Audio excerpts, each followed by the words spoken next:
UFC Fight Night Dern vs. Hebaz 2 is not the card you might think it is. You might say, oh, it's horrible. It's got women's MMA in the main event. It's got unranked fighters in the co-main event. A guy coming off a loss, and well, a guy coming off a loss. Two guys coming off a loss. Women's MMA on the main card. No other ranked fighters. This card sucks. All but Chris Curtis and Roman Kopylov, of course, and the prospects of UFC Fight Night Ribas versus Dern 2, whatever you want to call it. The prospects are what make this card what it is.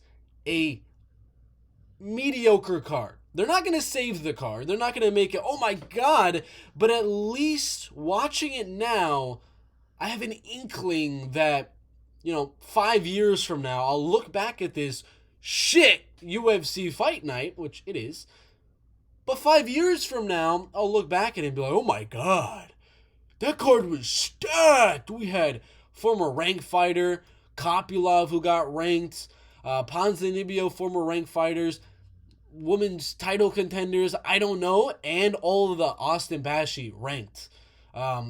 Fatima Klein, title challenger, Nurullo Aliev ranked, Ernesta Karikati ranked, Jacoby Smith ranked. I guarantee you, this card looks horrible on paper. Not a lot of bangers and really, really fun fights. Again, Trevor, Chris Curtis, and Roman Kopylov, clear freaking banger. But I want to set the record straight that 5 years from now, maybe just like 3 years from now, this will actually be a card we will look back on and fond over. We'll be excited to rewatch this card because of all the names. There is a card where Dricus du Plessis and Ilya Topuria were both on it, and I believe they're on the prelims in like Abu Dhabi during like COVID and things like that. That's kind of what I'm getting at here, is where we're going to have a few guys that are going to be top contenders down the road. Many years, not soon, but many years down the line. One of them is 100% Fatima Klein, who I'm going to just talk about first. She's amazing, 24 years old. You might be like, oh, well, what's her record in the UFC? 0-1. Again, looking at this card on face value, it's not very good. It's not very good.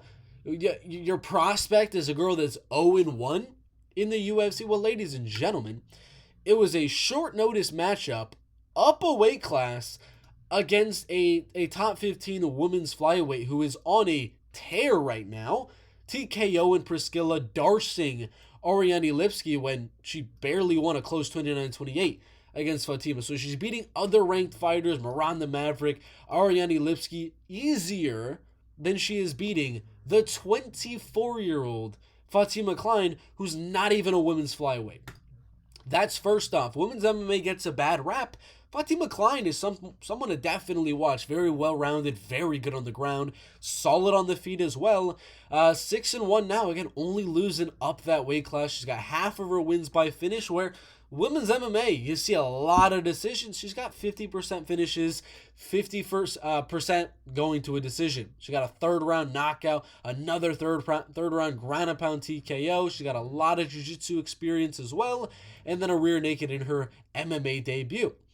So she's not going out there to decision in women's MMA like, you might say about her opponent, Victoria Dudakova. Looking at her name, she's probably going to go out there and wrestle and grapple. No, submissions and knockouts all over her record. I actually expect this one to be two young, up-and-coming killers where the winner is going to be ranked. The winner is going to be a top 5 in the future. I really do believe the winner here, 24 and 25 years old, young girls coming off their first losses, I think the winner here is going to be a future contender in the UFC's women's strawweight division.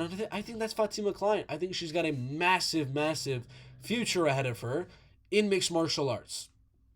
The next one, again, we have 1, 2, 3, 4, 5, 6 fighters on this card, I believe, have at least the potential to be ranked. Fatima Klein, the first person I mentioned, I believe is a future title contender or champion. That's one. Austin Bashi, next, 23 years old, 13-0, undefeated. Again, with a lot of finishes, 5 submissions on his record, 3 knockouts on his record, and then 5 decisions, and he is on a 5-fight win streak. And these aren't horrible opponents he's finishing. 7-3 Pipe Vargas, you might say, horrible record. 7-3, The guy he's losing to, former UFC fighter Danny Chavez, current UFC fighter, also on this card, Jose Johnson, and then Diego Manzur, who is 11-1. Those are the guys Pipe Vargas is losing to, and he went out there and finished them fairly easily, rear naked choked them. This is the guy that flying kneed Saidyoku Kakramanov, who went to a decision with Umar Nurmagomedov, is 2-1 in the UFC. Again, I'm going to the nitty gritty here on just that first opponent there. The second one was not very good. Let's just be honest there. 15-23. Then he fought Askar, 14-3, solid guy. Then he fought a decent, okay guy, but destroyed him, round 1 knockout. Then he beat Dorian Ramos on Contender Series, just easily winning that fight. We can go lower. 9-3, 8-1, 6-1.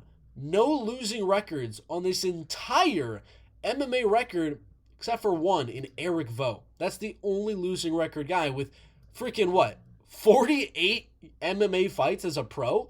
So the only losing record guy is a crazy experienced fighter. Other than that, all winning record or even record guys, and a lot of them very good records, and he's easily winning every one of these matchups. He's a big contender in the featherweight division. Again, Fatima Klein, like I said, future champion, or at the very least, a title contender at some point in her mixed martial arts career.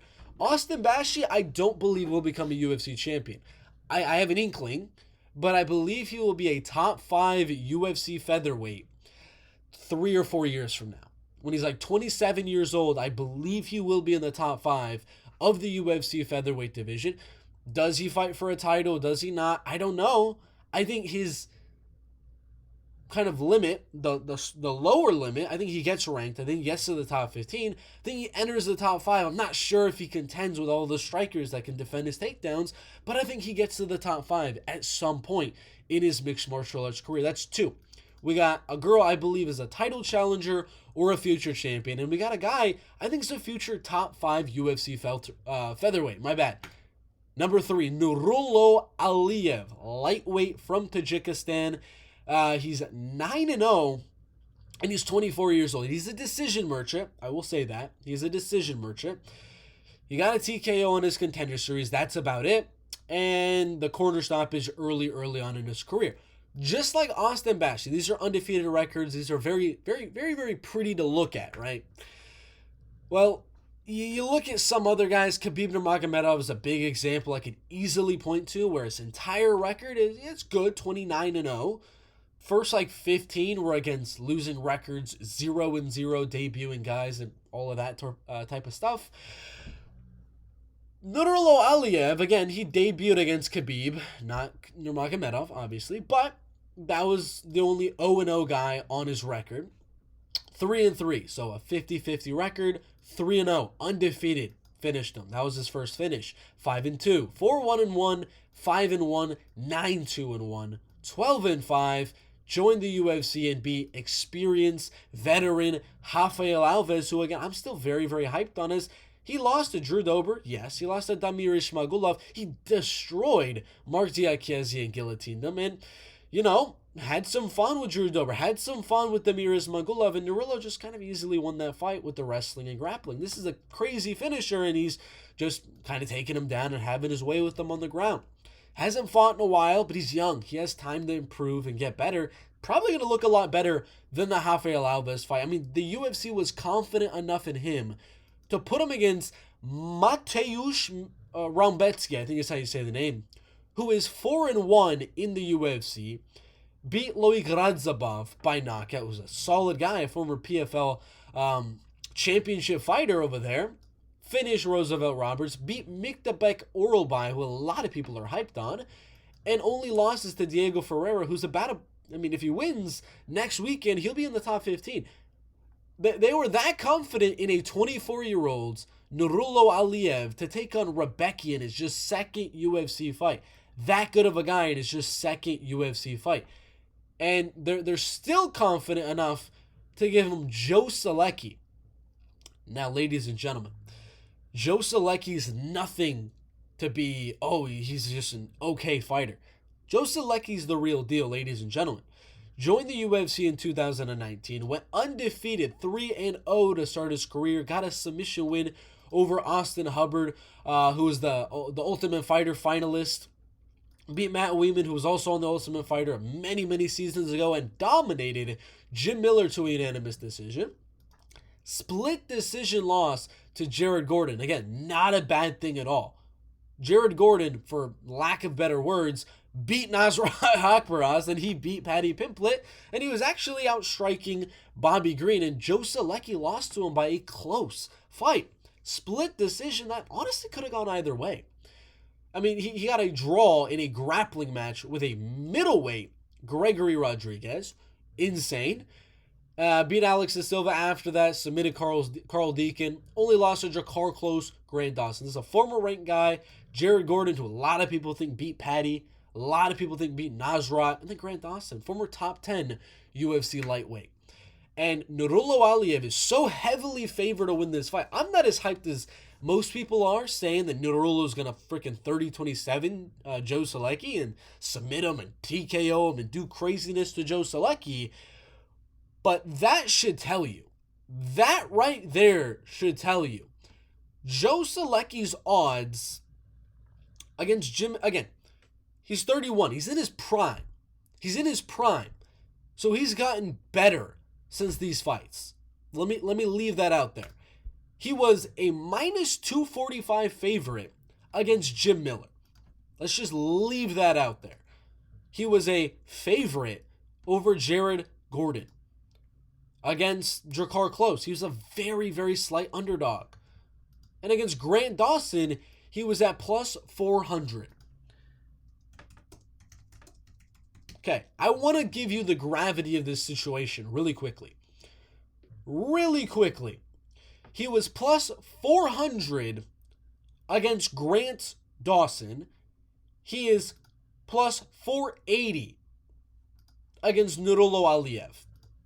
Plus 480 against Nurullo Aliev. He is a bigger underdog against a guy in his second UFC fight than he was against Grant Dawson, who has a record of 22 wins, 2 losses, and 1 draw, and has 10 wins in the UFC, 1 loss in the UFC, and 1 draw in the UFC. This man submitted Jared Gordon easily in round number 3, dominated Damir Ismagulov, submitted undefeated Mark Madsen, beat Joe Solecki dominantly, beat Rafa Garcia, and many other, Julian Erosa, Mike Trezano, Derek Minner, Nat Narimani. It's a solid record from this man.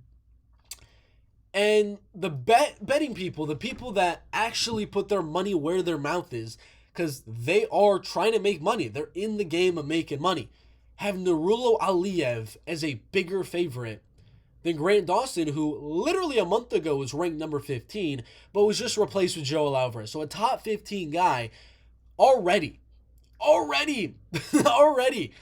They're saying Nurullo should be more, you should be more confident in Nurullo than you should in a top 15 level guy, basically. Grant Dawson is pretty much ranked number 16 in the lightweight division. Nurullo's freaking, I mean, he doesn't even have as much wins in general as Grant Dawson just has in the UFC. That is how hyped the bookmakers are on Nurullo. I'm not as hyped as them. I do believe he gets into the top 15, maybe even into the top 10. That's where I kind of put him. Number 8, number 9, number 10, somewhere around that range. Again, I got to see the striking develop. I got to see him get better and better and better throughout these next few years. As of right now, I think this is a future top 10 guy, where the people are already saying right now he's on the level, or even better than, basically what they're saying, the number 16 ranked guy right now. Given the future that Nurullo Aliev has, he can get better than that, obviously. 24 years old, he's going to get better. They're probably saying he's going to be a future top 5, future champion type of thing. And I can't disagree. He's definitely has a great future left in the lightweight division. I don't think he dominates this weekend, but I think he keeps improving as he's very, very young. And becomes a future top 10 UFC lightweight. Again, that lightweight division is amazing right now. Moicano, Dariush, Gamrot, Chandler. They're already putting him basically top 15 level. I don't see why he can't be Moicano level in a few years. Be straight up with you guys. So that's number that's number 3. We're not even halfway. Actually, we might be exactly halfway on this video. Future champion or title contender at the very least. Maybe even a 2-time title challenger in strawweight and in flyweight. She's probably going to eventually keep fighting strawweight, then move up at some point in her MMA career. If she's already having that close of a fight on short notice with ranked flyweights at 24 years old, she might be a double champ. She's a double champ in this picture. Austin Bashi, future top 5 UFC featherweight. Nurullo Aliyev, future top 10. Not as hyped on Nurullo as I am on Bashi or Fatima Klein. Still think he has a great future. The odds makers think he has a freaking amazing future ahead of him. I'm not that far on that, but goddamn, that's just 3 fights. And, well, 2 of them are on the prelims. Nurullo's the first fight of the night. Fatima's directly after that. So we're going to get into Magomed Ankalaev, but these first 5 fights right here, I want everybody to tune in. I want everybody to tune in for prospects.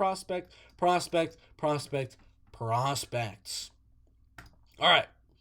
Jacoby Smith, number 4. Again, if you're still in this video, thank you. Surprised. I'm very, very surprised. I'm expecting the retention for this video to be horrible because I'm just rambling about random prelim fighters, but I think they have great futures. Jacoby Smith, okay? 28 years old, not as young as Fatima Klein, Nurullo Aliyev, Bashi. Sure, not as young as these guys, not at all.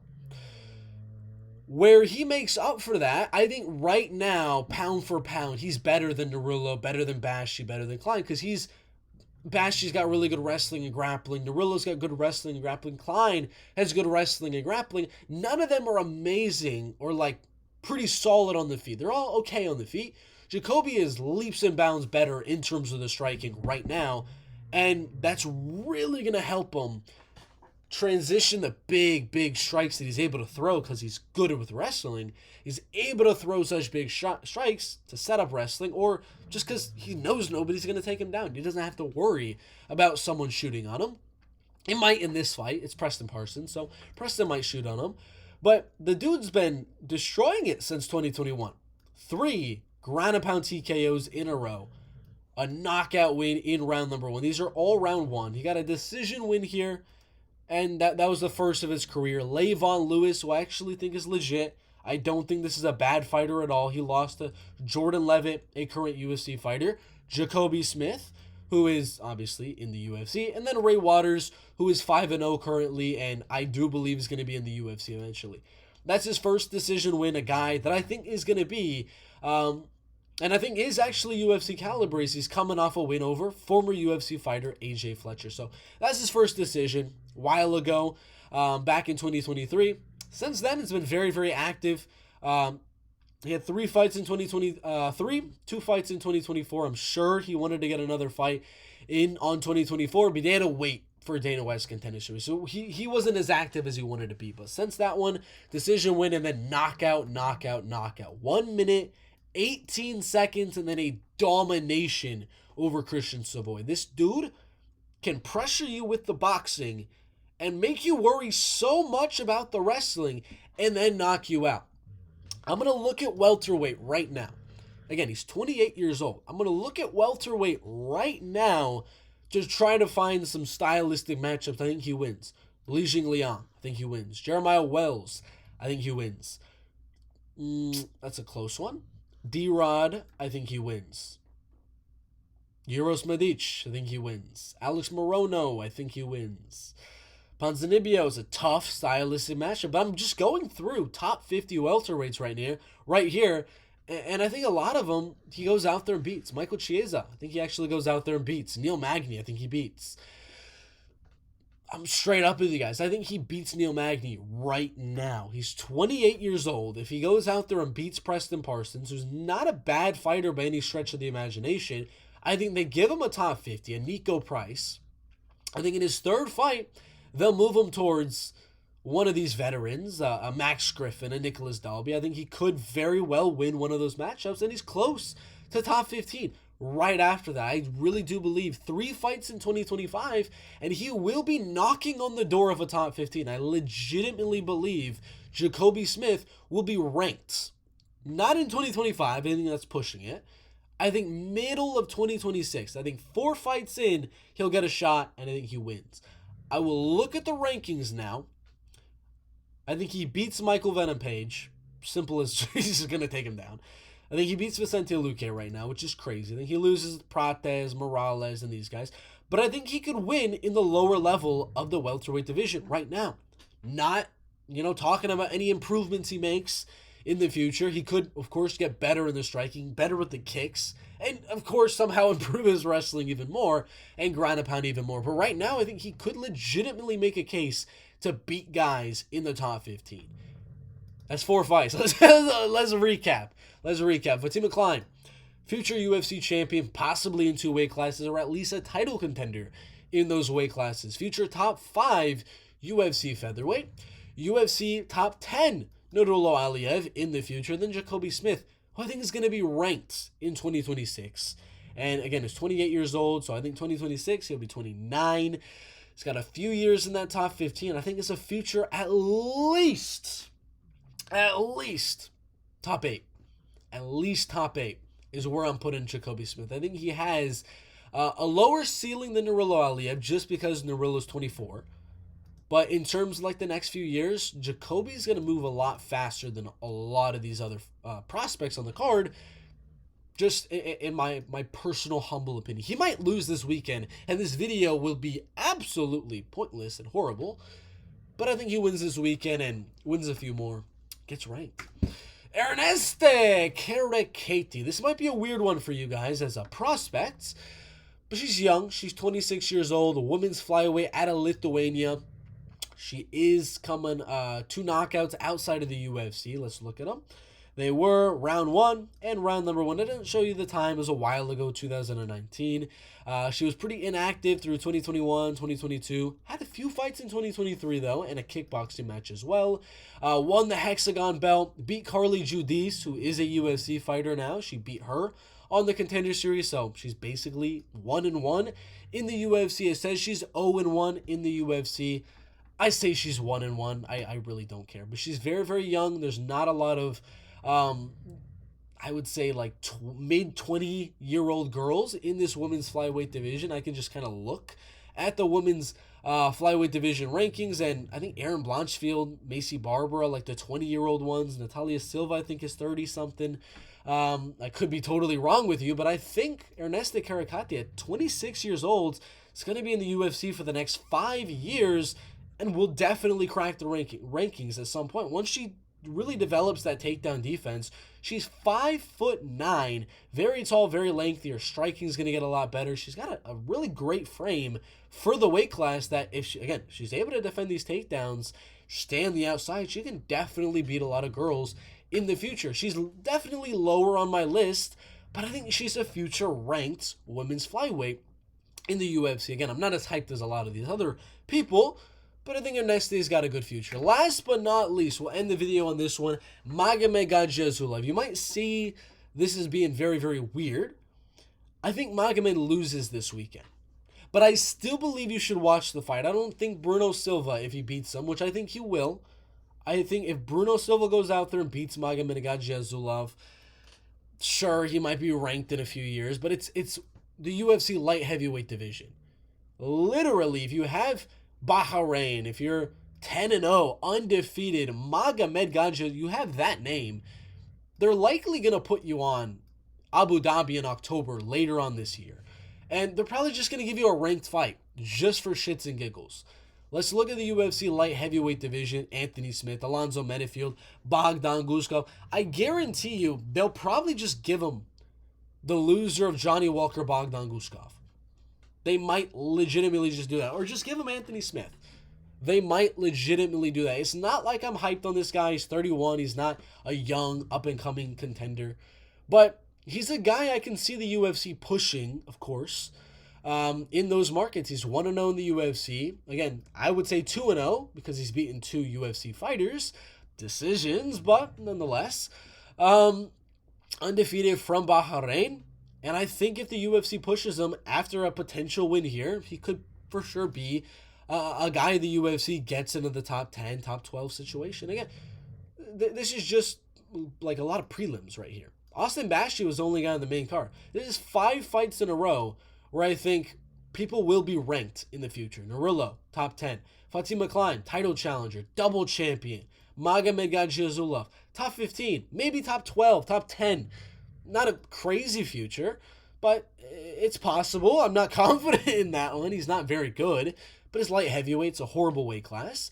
I think Bruno Lopez wins. They're not going to push Bruno Lopez. They'll probably push Magomed Gadzhizulov. Erneste, future ranked UFC women's flyweight. Jacoby Smith, I think he's going to be ranked in a year and a half's time. Then, of course, the main card, Austin Bashi, future top 5 UFC featherweight. The other fighters on the card, Thiago Moises, he has the possibility of being ranked in the future. He was ranked in the past. He could very well be ranked in the future. Again, his losses, Islam, champ. Joel, ranked. Benoit Saint-Denis, ranked. And Ludovic Klein, who just beat him. So he doesn't have the possibility of going out there and being ranked. Damir Smagulov, ranked. Benil Dariush, ranked. So all the guys that are beating this guy go on to be ranked fighters. So Thiago's young as well. He's only 29 years old.